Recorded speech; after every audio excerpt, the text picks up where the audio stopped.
Okay, let's get into it.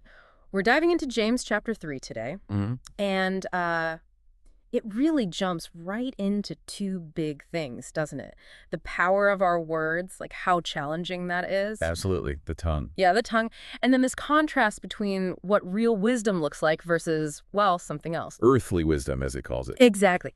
It kicks off with a sort of warning for teachers, but then almost immediately it broadens out. It's about everyone's struggle to control what they say. And what really struck me is how much importance it places on speech. Hmm. It makes this huge claim, basically. Yeah.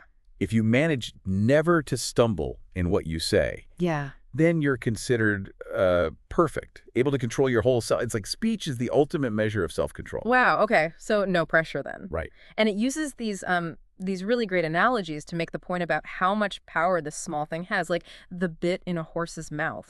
Tiny piece of metal controlling a huge animal. Or the rudder on a big ship, you Yeah. know, massive ship, strong winds, but this little rudder steers it. Yeah, those images really drive home how something small can have disproportionate control. But then the imagery shifts, doesn't it? It gets a bit darker, It does, from control to, well, destruction. like a small spark. Setting a whole forest ablaze. Yeah. So the tongue isn't just steering, it's potentially, like, incredibly destructive. And it goes even further. It calls the tongue a fire, a world of evil. It says it corrupts the whole person, This corrupts the whole thing. sets your life's course on fire, and is itself set on fire by hell. I mean, that's strong language. That's really intense. It's not just about saying mean things. It's portraying the tongue as this source of deep, almost cosmic damage. It's heavy stuff. Yeah. And it builds up to this stark contrast. Yeah. You know, humans, we're pretty good at taming things, right? Animals, birds, reptiles. So we train all sorts of creatures. Exactly. Mm. Creatures much wilder or stronger than us. But then the text just flat out says, no man can tame the tongue. Oof. Describes it as a restless evil full of deadly poison. It really singles out this uniquely human failure, to control our own output. So we can handle lions and tigers and bears, oh my, but not our own words. That's humbling. It is. And it points out the hypocrisy that comes from that untamed tongue, using it 1 minute to praise God, And the next. cursing other people, people made in God's likeness, as the text points out. Yeah, the rhetorical question is sharp. Out of the same mouth come praise and cursing. This should not be. It presents it as fundamentally wrong, unnatural. Like trying to get fresh water and salt water from the same spring. Exactly. Or Yeah. figs from an olive tree. Yes. It just doesn't work. It highlights a deep inconsistency in us. Okay, so that's the whole tongue situation. Powerful, untamable, often hypocritical. Then the chapter pivots, right, to wisdom. To the source of our actions and words. It basically says, if you think you're wise, show it. Not by talking smart, though. No. By his good life. By Okay. deeds done in the humility that comes from wisdom. So actions over words, ironically, even when discussing words. Right. And then it draws this clear line. There's a type of wisdom that isn't really wisdom. Calls it earthly, unspiritual of the devil. And what marks it?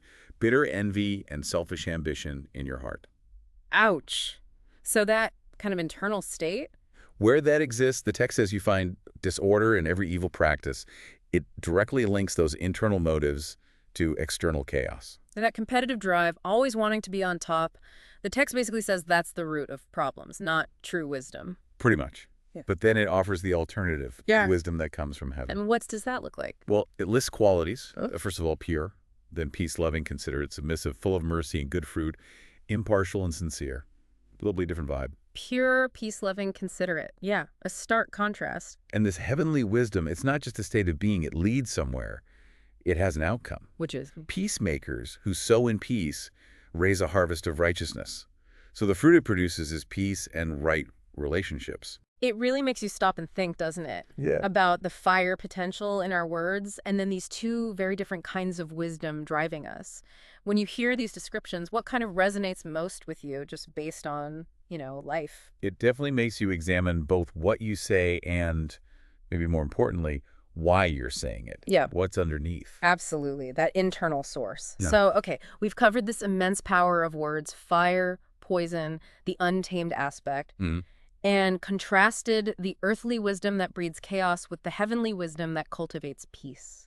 Those images, the rudder, the fire, the mixed spring, they really stick. They're very vivid, yeah. They are. So maybe the final thought for everyone listening is this. Yeah. Given how much weight James puts on our words and this clear split between the two wisdoms, how might really reflecting on the source, our deep down intentions and desires, how might that change the actual outcome? The things we say, the things we do? That's the crucial connection, isn't it? Yep. Source impacting outcome. Definitely something to chew on.